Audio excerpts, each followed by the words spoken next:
کہہ دو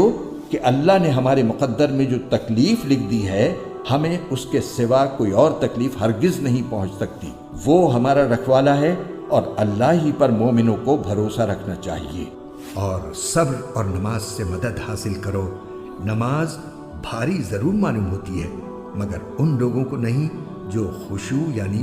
دھیان اور عاجزی سے پڑھتے ہیں۔ اور اے پیغمبر، جب میرے بندے آپ سے میرے بارے میں پوچھیں تو آپ ان سے کہہ دیجئے کہ میں اتنا قریب ہوں کہ جب کوئی مجھے پکارتا ہے تو میں پکارنے والے کی پکار سنتا ہوں، لہٰذا وہ بھی میری بات دل سے قبول کریں اور مجھ پر ایمان لائیں تاکہ وہ راہ راست پر آ جائیں۔ اے پیغمبر،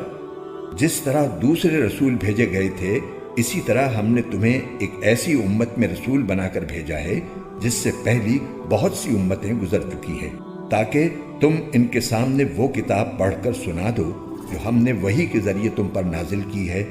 اور یہ لوگ اس ذات کی ناشکری کر رہے ہیں جو سب پر مہربان ہے۔ کہہ دو کہ وہ میرا پالنے والا ہے، اس کے سوا کوئی عبادت کے لائق نہیں ہے، اسی پر میں نے بھروسہ کر رکھا ہے اور اسی کی طرف مجھے لوٹ کر جانا ہے۔ اور اگر تم ان سے پوچھو کہ آسمانوں کو اور زمین کو کس نے پیدا کیا ہے تو وہ ضرور یہی کہیں گے کہ اللہ نے۔ ان سے کہو کہ ذرا مجھے یہ بتاؤ کہ تم اللہ کو چھوڑ کر جن بتوں کو پکارتے ہو،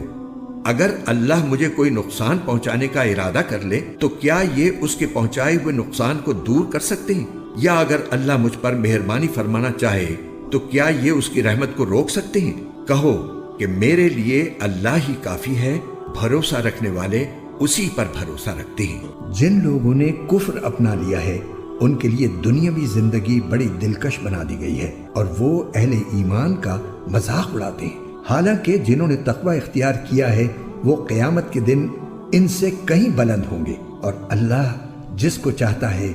بے حساب رزق دیتا ہے۔ اللہ وہ ہے جس کے سوا کوئی معبود نہیں ہے، اور مومنوں کو اللہ ہی پر بھروسہ کرنا چاہیے، اور اسے ایسی جگہ سے رزق عطا کرے گا جہاں سے اسے گمان بھی نہیں ہوگا، اور جو کوئی اللہ پر بھروسہ کرے تو اللہ اس کا کام بنانے کے لیے کافی ہے۔ یقین رکھو کہ اللہ اپنا کام پورا کر کے رہتا ہے، البتہ اللہ نے ہر چیز کا ایک اندازہ مقرر کر رکھا ہے۔ مومن تو وہ لوگ ہیں کہ جب ان کے سامنے اللہ کا ذکر ہوتا ہے تو ان کے دل ڈر جاتے ہیں، اور جب ان کے سامنے اس کی آیتیں پڑھی جاتی ہیں تو وہ آیتیں ان کے ایمان کو اور ترقی دیتی ہیں، اور وہ اپنے پروردگار پر بھروسہ کرتے ہیں۔ اگر اللہ تمہاری مدد کرے تو کوئی تم پر غالب آنے والا نہیں، اور اگر وہ تمہیں تنہا چھوڑ دے تو کون ہے جو اس کے بعد تمہاری مدد کرے؟ اور مومنوں کو چاہیے کہ وہ اللہ ہی پر بھروسہ رکھیں۔ اور موسیٰ نے کہا، اے میری قوم، اگر تم واقعی اللہ پر ایمان لے آئے ہو تو پھر اسی پر بھروسہ رکھو اگر تم فرما بردار ہو۔ اللہ نے یہ انتظام صرف اس لیے کیا تھا تاکہ تمہیں خوشخبری ملے اور اس سے تمہارے دلوں کو اطمینان نصیب ہو، ورنہ فتح تو کسی اور کی طرف سے نہیں، صرف اللہ کے پاس سے آتی ہے، جو مکمل اقتدار کا بھی مالک ہے،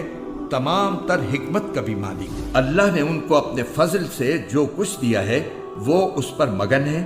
اور ان کے پیچھے جو لوگ ابھی ان کے ساتھ شہادت میں شامل نہیں ہوئے ان کے بارے میں اس بات پر بھی خوشی مناتے ہیں کہ جب وہ ان سے آ کر ملیں گے تو نہ ان پر کوئی خوف ہوگا اور نہ وہ غمگین ہوں گے۔ اس سب کے بعد تمہارے دل پھر سخت ہو گئے، یہاں تک کہ وہ ایسے ہو گئے جیسے پتھر، بلکہ سختی میں کچھ ان سے بھی زیادہ، کیونکہ پتھروں میں سے کچھ ایسے بھی ہوتے ہیں جن سے نہریں پھوٹ بہتی ہیں، اور انہی میں سے کچھ وہ ہوتے ہیں جو خود پھٹ پڑتے ہیں اور ان سے پانی نکل آتا ہے، اور انہی میں وہ پتھر بھی ہیں جو اللہ کے خوف سے لڑک جاتے ہیں، اور اس کے برخلاف جو کچھ تم کر رہے ہو اللہ اس سے بے خبر نہیں ہے۔ اور جو لوگ ایمان لائے ہیں